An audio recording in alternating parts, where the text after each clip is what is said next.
मराठा साम्राज्याची अस्मिता व स्वाभिमान लुटण्यासाठी अफगाणी अल्लाउद्दीन खिलजी महाराष्ट्रावर चालून आला.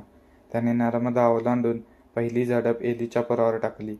पठाणी सरदाराचे अत्याचारी वादळ आता देवगिरीकडे वळले, कारण देवगिरी ही त्या काळी मराठी साम्राज्याची राजधानी होती. त्यावेळचे राजे होते यादव रामदेवराव.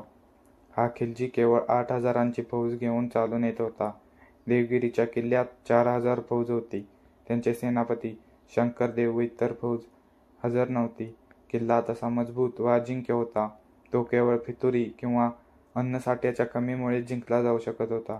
पण त्यावेळी अन्न हे केवळ 2 ते 4 दिवस पुरेल इतकेच होते. त्यात खिलजीने अफवा उठवली की लाखोचे सैन्य दिल्लीहून येत आहे, ही तर एक तुकडी आहे. या अफवेमुळे राजे रामदेवराव घाबरले.